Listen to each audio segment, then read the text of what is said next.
तर अशी विशेष मिसळ खायला तुम्हाला कराडलाच यायलाच पाहिजे.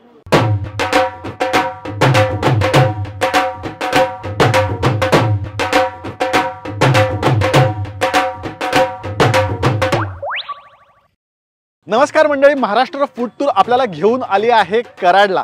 तर कराडबद्दल मी तुम्हाला काय सांगू, म्हणजे कराड आहे पश्चिम महाराष्ट्रात, पण इथनं कोकण पण जवळ आहे आणि कर्नाटक पण जवळ आहे. त्यामुळे सगळ्यात चवींचं खतरनाक फ्युजन जे आहे ना ते कराडमध्ये आहे आणि ते खायला मी लय एक्साइटेड आहे. बाय द वे, तुम्ही सगळ्यांनी म्हणजे कराडकरांनी मला ज्या लेवलला रेकमेंडेशन्स दिली आहेत, म्हणजे जे DM कमेंट्समध्ये भरभरून ठिकाणं सांगितलेत, त्यातली मॅक्सिमम ठिकाणं कव्हर करायचा मी प्रयत्न करतो आणि त्यासाठी कराडकरांना ॲडव्हान्समध्येच खूप खूप खूप थँक्यू. चला, लय भूक लागली.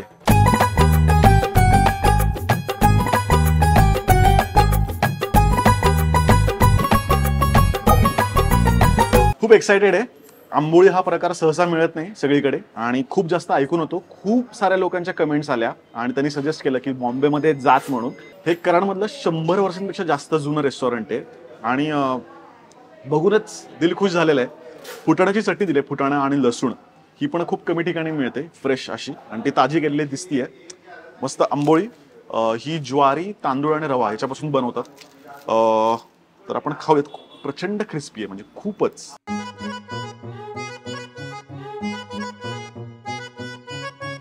सुरेख, खूप क्रिस्पी आहे. कड क्रिस्पी आणि आतनं मऊ आहे आणि आत सुद्धा चटणी लावली त्याला. त्यामुळे द्या बरं, या चटणीवर खाऊन बघतो. लई भारी चटणी आहे. खरं तर लसूण आणि फुटाणा आहे फक्त, पण त्या लसणाचा स्वाद इतका अप्रतिम आहे आणि काही कढीपत्त्याची पानं सुद्धा आहेत त्याच्यामध्ये. चटणी गेम चेंजर आहे. म्हणजे चटणी जी आहे ना ही फुटाण्याची, ही आंबोळीची चव अजून एनहान्स करते. खूप भारी. बटाट्याची भाजी सुद्धा दिली त्यांनी त्याच्यासोबत, जशी मसाला डोसा सोबत देतात तशी. भाजी पण चांगली आहे, बटाटा चांगला शिजलाय. खरं तर हा कोकणी पदार्थ आहे, पण कोकणात बनवताना बऱ्यापैकी जाड असतो, म्हणजे अतिशय पातळ आहे. आंबोळी हा प्रकार बऱ्याच वेळा थोडा जाड मिळतो, म्हणजे पातळ आहे. म्हणजे जसा रवा डोसा कसा असतो त्या पद्धतीने पातळ आहे, पण ॲट द सेम टाइम आंबोळीची चव सुद्धा आहे. अशा 100 वर्ष जुन्या रेस्टॉरंटमध्ये आंबोळी खाण्यासाठी तुम्हाला कराडलाच यावं लागतंय. 1926 आंबोळी हा प्रकार बाहेर काय कुठं नाहीच आहे, कराडातच मिळतो. आंबोळी, दहीवडा पण कसं प्युअर, त्यामध्ये काही प्युअर दही, त्यात काही मिक्स नसतं काय. येस.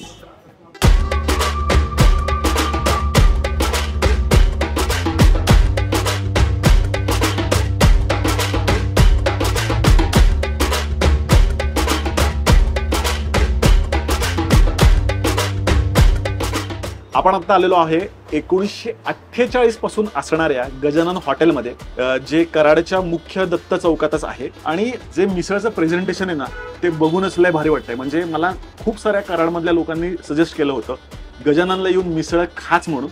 ॲक्च्युली मी इथे 12-15 वर्षापूर्वी आलो होतो, पण तेव्हा मी उत्तप्पा खाल्ला होता. मिसळ मिस झाली होती माझी. म्हणजे यावेळेस मला अजिबात मिसळ सोडायची नव्हती, म्हणून मिसळ आपण मागितलेली आहे. आणि जे काय याचं प्रेझेंटेशन आहे, म्हणजे मिसळला असा कुठला काही नियम नसतो. तुम्ही तुमच्या पद्धतीने मिसळ बनवू शकता आणि ती मिसळ आयकॉनिक मिसळ होऊन जाते असं मला वाटतं. कुठलाही नियम नाही त्याला.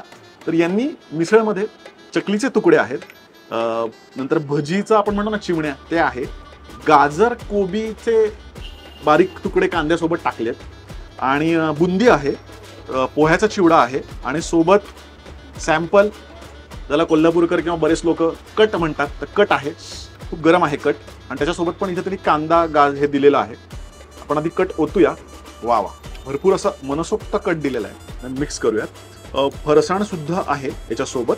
आय थिंक मटकी किंवा थोडी मटकी दिसतीये, बटाटा किंवा असं काही बाकी नाहीये. वास ऑसम येतोय. तर आपण आधी नुसती मिसळ खाऊन बघू आणि मग बाकी ब्रेड सोबत.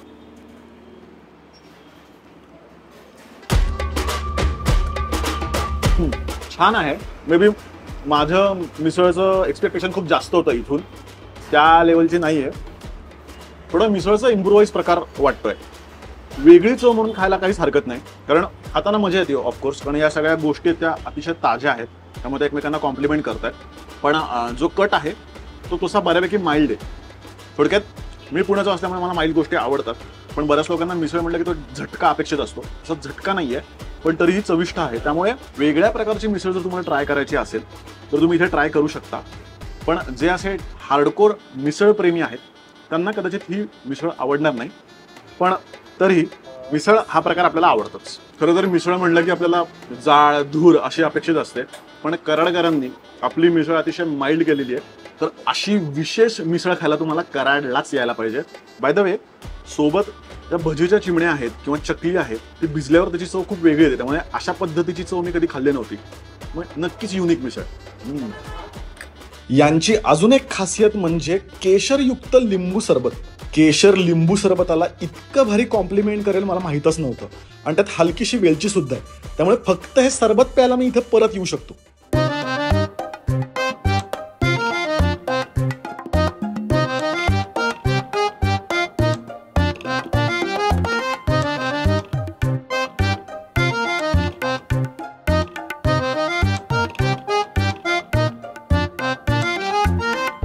तर कराडाची ओळख असणारा वडापाव, साईनाथ वडापाव आपण घेतलेला आहे.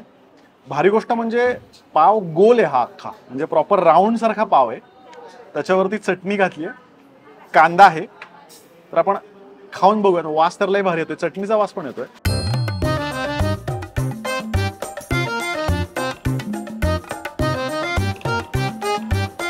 क्या बात आहे. वडा भारी आहेच, पण वड्यासोबत जी चटणी आहे ना ती लई भारी आणि ती कांद्याबरोबर सुद्धा कॉम्प्लिमेंट करते. कांदा, वडा आणि ती चटणी, चटणीला फुल मार्क आहेत. वडा सुद्धा उत्तम आहे. सगळ्यात छान गोष्ट म्हणजे आवरण पातळ आहे. त्याचं आवरण जाड असलं की कच्चं कच्चं वाटतं आणि खावं असं वाटत नाही. भाजीची चव उत्तम आहे. उत्तम वडापाव. म्हणजे जर तुम्हाला हा बेस्ट वडापाव खायचा असेल तर कराडला तुम्हाला यायलाच पाहिजे. ऑलमोस्ट 1980 पासून सुरू केले आपण. आता 40 वर्ष कंप्लीट होतील शॉपला. आजीने चालू केलेले, वडिलांनी ते पुढे चालू केलेले, त्यांच्या हाय सेम कंटिन्यू करत आलोय. आता सगळे छोटी गाडी होती, आता हे नवीन शॉप तयार केले. माझं कॉम्प्युटर सॉफ्टवेअर इंजिनियर आहे मी, माझं MBA झालंय. वडापावची खासियत खरं तर माझी अशी इच्छा आहे की तुम्हाला सांगणे एवढंच आहे की इथे येऊन तुम्ही टेस्ट करा. कराडकरांची चव म्हणून ओळखतात तिथं खरं साईनाथ वडापावला. हेच वैशिष्ट्य आहे.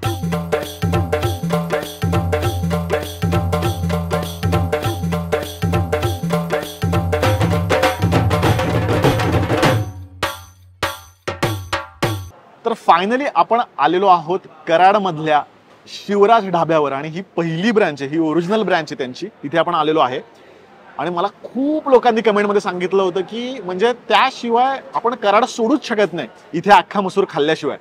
खरं तर अख्खा मसूर याला ग्लॅमर देण्याचं जे काम आहे ना ते शिवराज ढाब्याने केलेलं आहे. आपण घरी जो मसूर खातो तो आमटी स्वरूपात आणि अतिशय मिळमिळीत खातो, पण इथे म्हणजे एकदम तब्येतचे ग्रेव्ही वगैरे असा बटर रोटी बरोबर मिळतो. आता आपल्याला खरं तर हायवेवरती जागोजागी बघायला मिळतं अख्खा मसूर अख्खा मसूर, पण ही जी कॉन्सेप्ट आहे मेन ती शिवराज ढाब्याने आणली आणि ते सुद्धा कराडमध्ये. त्यामुळे इथल्या पहिल्या ब्रँचमध्ये मला अख्खा मसूर ट्राय करायचाच होता. तर आपण खाऊन बघूया. प्लेटा यायला लागलेल्या आहेत, मसूर ऑन द वे आहे. आपल्याला असं वाटतं की महाराष्ट्रीयन पदार्थ आहे त्यासोबत भाकरी किंवा चपाती, पण बटर रोटी आणि बटर रोटी परफेक्ट कॉम्प्लिमेंट करते मसुराला. तर बघूयात अख्खा मसुरा आणि सांगतो तुम्हाला त्याची चव कशी. ह्यूज आहे ही रोटी, म्हणजे एक सुद्धा बास होणार आहे एवढा साईज आहे त्याचा. आणि अशा रीतीने गरमागरम अख्खा मसूर.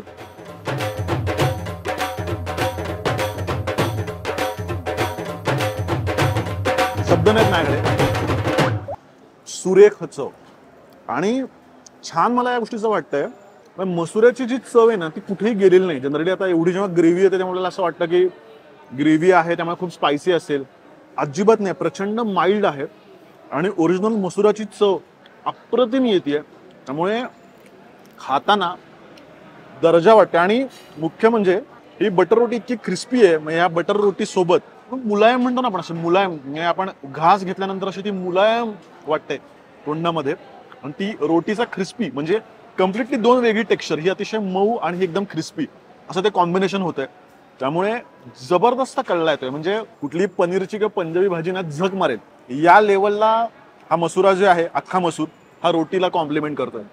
त्यामुळे मी म्हणेन की कधीही कोल्हापूरला, बेळगावला, गोव्याला जाताना कराडवरनं तुम्ही जाणार असाल ना, इथे थांबून इथेच लंच किंवा डिनर प्लॅन करा. इतकी अप्रतिम चव आहे.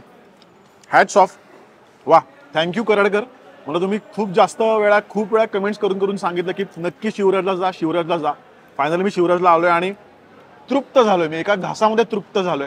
म्हणजे आत आल्यानंतरच महाराजांचा जो पुतळा आहे तो बघून जे काय समाधान वाटतं आणि त्यानंतर हा घास खाल्ल्यानंतर ग्रेट. तर मी हाणणार आहे काही विचार न करता. क्लास. मी नामदेव रामचंद्र थोरात शिरोडा भा परिवारातून 18 वर्ष झालं आम्ही व्यवसाय करतोय. ऍक्च्युली अख्खा मुसरा ही कन्सेप्ट सांगली जिल्ह्यामध्ये इस्लामपूर ह्या भागात आहे. तिथं अख्खा मुसरा बनवला जायचा, परंतु तिथली जी चव ही आमच्या कराडमध्ये छानपैकी आमच्या कराडकर खवय्यांना द्याच्या दृष्टिकोनातून आम्ही शिवरा ढाबा परिवार व्यवसाय चालू केला. आणि जी अख्खा मुसराची प्रॉपर टेस्ट तिथली आहे तीच टेस्ट सेम आम्ही कराडमध्ये 17 वर्षापूर्वी चालू केली. ॲक्च्युली जो आमचा जुना आम्ही भाड्या तत्वावर ज्या हॉटेल होतं आमचं, तिथं छत्रपती शिवाजी महाराजांची मूर्ती काउंटरला होती. पण आम्ही ही स्वतःची जागा घेतल्यानंतर तेव्हा संकल्पना डोक्यात होती की आपल्या हॉटेल व्यवसायामध्ये छत्रपती शिवाजी महाराजांची मूर्ती ही आपण ठेवायचीच आहे. पण मग ती कशी ठेवायची? मग छत्रपती शिवाजी महाराज घोड्यावर किंवा सिंहासनावर किंवा उभे राहिलेले, ही कन्सेप्ट आहे शिवाजी महाराजांची मूर्तीची. परंतु मग आमच्या डोक्यात विषय असा आला की आपला अन्न व्यवसाय आहे. मग छत्रपती शिवाजी महाराज जेवाय कसे बसले असतील हे आम्हाला आठवलं. तशा अनुषंगानं शिंदे म्हणून जे मूर्तिकार आहेत परेलला, विशाल शिंदे, त्यांना जाऊन ही संकल्पना सांगितली. त्यांनी तशी हुबेहूब छत्रपती शिवाजी महाराज आंघोळ करून जेवायला बसत असत असं आम्हाला सुचलं, वाटलं असंच असणार आहे ते. आणि तशा पद्धतीनं त्यांनी ती मूर्ती तयार केली. आणि ती मूर्ती जगातली, छत्रपती शिवाजी महाराज जेवाय बसलेली जगातली पहिली मूर्ती आपल्याकडे आहे. आत्तापर्यंत कुठेही छत्रपती शिवाजी महाराज कसे भोजनात बसले असेल हे कुणालाही माहीत नाही.